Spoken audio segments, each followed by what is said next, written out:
Le magnéto-hydrodynamisme, la MHD, comme disent les spécialistes, est un nouveau principe de propulsion. Une expérience de Jean-Pierre Petit du CNRS montre qu'un engin propulsé par MHD peut passer le mur du son sans provoquer de bang, ce qui expliquerait le silence des ovnis. Une autre expérience de Jean-Pierre Petit prouve qu'un propulseur MHD ionise l'air environnant, ce qui corroborerait de nombreuses observations. Or, l'ionisation de l'air produit des rayons infrarouges et des rayons ultraviolets. La MHD, c'est l'art et la manière de se déplacer dans un fluide en agissant sur ce fluide avec des forces électromagnétiques. Je veux dire, quand on vole ou quand on se propulse, il y a trois façons de faire. La première, c'est de battre des ailes, ou d'utiliser une hélice qui n'est guère qu'une aile tournante. La seconde, c'est la propulsion par réaction. Et la troisième, comme indiqué dans ma bande dessinée Le mur du silence, ça consiste à aspirer l'air qu'on a au-dessus ou devant soi. Donc autrement dit, une machine MHD, ça fonctionne comme une taupe qui aspire l'air devant elle. Et les calculs, les expériences montrent que ces aspirations peuvent être extrêmement puissantes. Donc une machine comme ça arrive pratiquement à faire le vide devant elle. Et comme elle a la pression atmosphérique derrière, elle peut se propulser à des vitesses qu'on peut estimer aller jusqu'à 15 000 km/h en air dense. Et c'est totalement impossible. Actuellement, avec des modes de propulsion conventionnels, on est limité à très peu au-dessus de la vitesse du son en air dense. Des propulseurs MHD d'appoint ou carrément des propulseurs principaux sur des sous-marins, ce sont des choses qui existent. Et cette propulsion sous-marine est extrêmement intéressante parce qu'il n'y a pas de limitation de vitesse. Regardez par exemple ce que font les Japonais en ce moment avec leur vaisseau Yamato. Ça n'est que la partie émergée de l'iceberg. Le responsable japonais du projet disait, arrivé aux mêmes conclusions que moi et que tout le monde, ce sont des sous-marins qui peuvent naviguer sous l'eau à 400 km/h.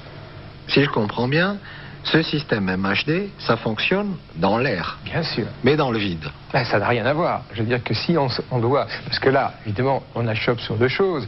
Il y a le déplacement aérien d'objets très rapides sans faire de bruit. Et après, comment aller d'une étoile à l'autre? Ou même simplement comment se sustenter en lévitation apparente sans créer de courant d'air, comme chose pour laquelle il y a des témoignages.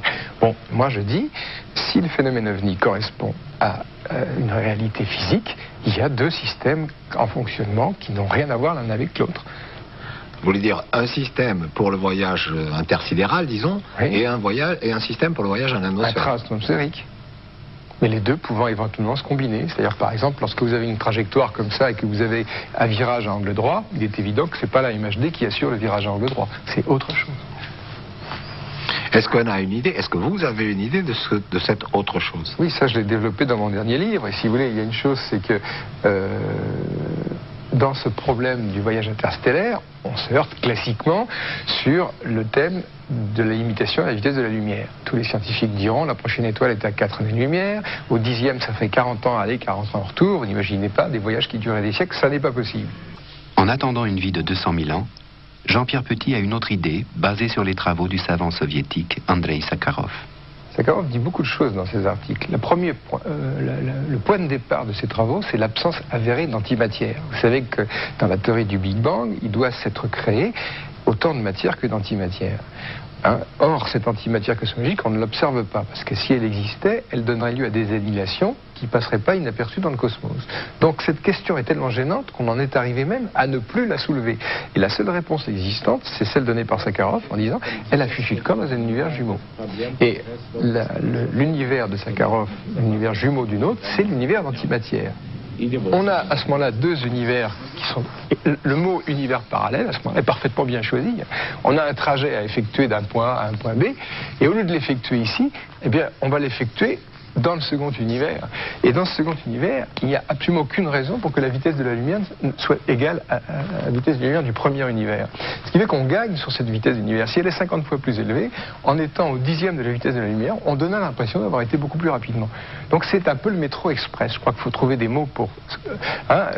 vous êtes à Paris, vous voyez quelqu'un qui est allé d'un point A à un point B, vous dites mais comment est-ce que vous avez fait? Vous ne pouvez pas avoir couru à 60 km/h. Non, j'ai pris le métro. Alors la question centrale, l'univers a-t-il un métro? Parce que les gens disent, bon, vos théories, qu'est-ce que ça donne au point de vue des observations? Alors, vous savez ce que c'est qu'une galaxie? C'est une espèce de disque plat comme ça, avec éventuellement des bras spiraux. Ça tourne à une certaine vitesse. Vous prenez notre Voie lactée, là où nous habitons. Nous avons un Soleil qui tourne à 230 km par seconde. Il a une force centrifuge. Compte tenu de la masse qu'on comptabilise, il y a longtemps qu'on aurait dû foutre le camp. Explication gémellaire, autour de la galaxie, on a une antigalaxie qui se comporte un peu comme une coque, qui est pour elle répulsive et qui la confine.